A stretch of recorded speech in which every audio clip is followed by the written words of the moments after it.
Trump को challenge, रोक सको तो रोक लो।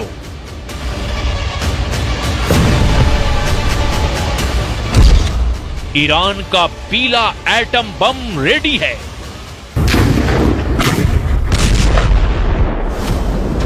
ईरान की मिसाइलें बहुत जल्द एटमी हथियारों से लैस होंगी। ईरान दुश्मनों को परमाणु ताकत का एहसास कराने वाला है। ईरान के एटम बम बन चुके हैं। ईरान एटमी टेस्ट के लिए भी रेडी है।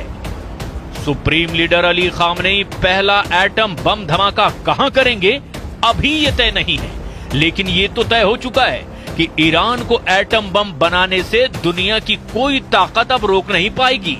और वजह है बीजिंग से आई ये तस्वीरें, जहां अमेरिका के खिलाफ दुनिया के सबसे ताकतवर दो देशों ने ईरान के न्यूक्लियर प्रोग्राम को ग्रीन सिग्नल दे दिया है। यानी ट्रंप के सभी प्लान फ्लॉप हो चुके हैं।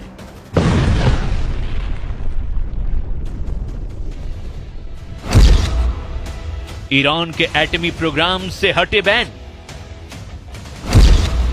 ईरान जितने चाहे उतने बनाएगा एटम बम। ईरान के न्यूक्लियर प्रोग्राम को पुतिन जिनपिंग का सपोर्ट। वॉर जोन में आया खामनेई का पीला एटम बम।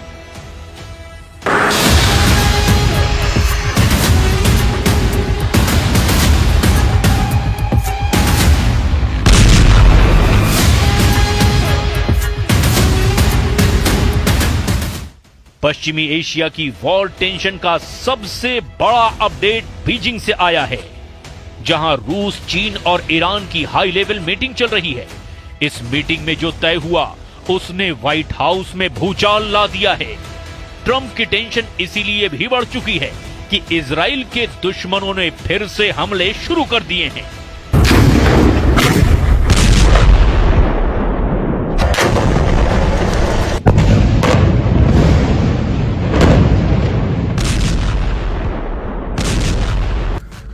वेस्ट बैंक में इजराइल के हमले ने तय कर दिया कि युद्ध जारी है। पहले की तरह बारूद बरस रहा है, मिसाइलें और रॉकेट की बौछार हो रही है। इजराइल अपने दुश्मनों को चुन चुन कर मार रहा है, मगर इजराइल जो चाहता है वो हासिल नहीं कर पा रहा है। और इसकी वजह है अब तक प्रेसिडेंट ट्रंप के किए गए दावे जो जमीन पर उतर नहीं पाए हैं। डोनाल्ड ट्रंप ने जितने ऐलान किए उनमें से एक भी 100% पूरे नहीं हो पाए।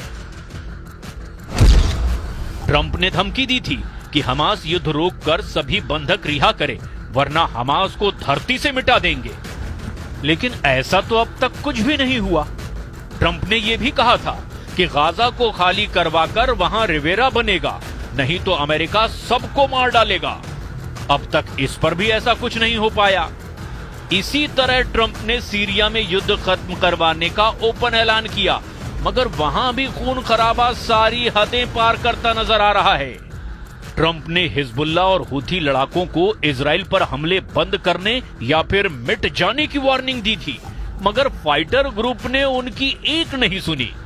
ट्रंप ने ईरान को धमकी दी थी कि एटम बम बनाना बंद करो, नहीं तो ईरान को बर्बाद कर डालूंगा। लेकिन अब तक ट्रंप ने बातों के अलावा ईरान पर तो कोई एक्शन नहीं लिया।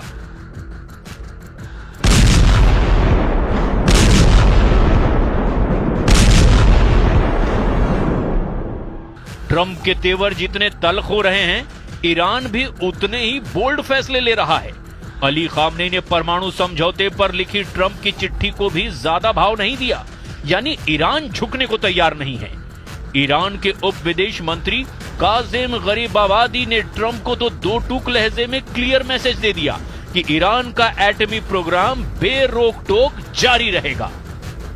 Iranian nuclear program is peaceful in nature. It is under the surveillance of the International Atomic Energy Agency. Iran is receiving huge inspections from the IAEA, and our nuclear program has never been diverted to non-peaceful purposes.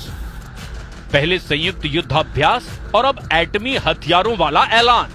ये सिर्फ Trump को challenge नहीं, Netanyahu के लिए भी tension की बात है, क्योंकि ईरान का पहला टारगेट इजराइल हो सकता है। इजराइल पर ईरान ने मिसाइल अटैक करके जग जाहिर कर रखा है कि जैसे ही उसके पास जंग जीतने वाला हथियार होगा उसका निशाना इजराइल होगा। और ये सब कुछ जानते हुए भी चीन और रूस ने ईरान पर लगे एटमी प्रतिबंधों को हटाने का मिशन शुरू कर दिया है। 三国副外长成功举行了中国、伊朗、俄罗斯关于伊朗核问题的北京会晤，并发表了联合声明，这是朝着正确方向迈出的重要一步。我们还会同伊朗核问题的其他各方加强沟通，推动他们展示政治诚意，早日回归复谈。和平仍可争取，不能轻言放弃。单边制裁只会激化矛盾，对话谈判才是。 ईरान को चीन और रूस का फुल सपोर्ट मिल चुका है। तीनों देशों का तालमेल युद्ध के मैदान में भी दिखाई दिया। सिक्योरिटी बिल्ड 2025 युद्धाभ्यास में ईरान, रूस और चीन ने अमेरिका को सीधे संदेश दिया। ईरान ने आर पार के युद्ध के लिए जमकर गोल्ड जुटाना भी शुरू कर दिया। रॉयटर्स की रिपोर्ट के मुताबिक ईरान ने युद्ध संकट से मुकाबला करने के लिए सोने के इंपोर्ट को बढ़ा दिया है।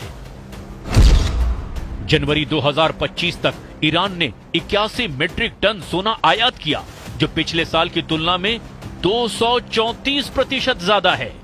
फरवरी 2025 तक कुल आयात 100 मिट्रिक टन से भी ज्यादा हो गया। इस समय ईरान के विदेशी मुद्रा भंडार का 20% हिस्सा सोना ही है।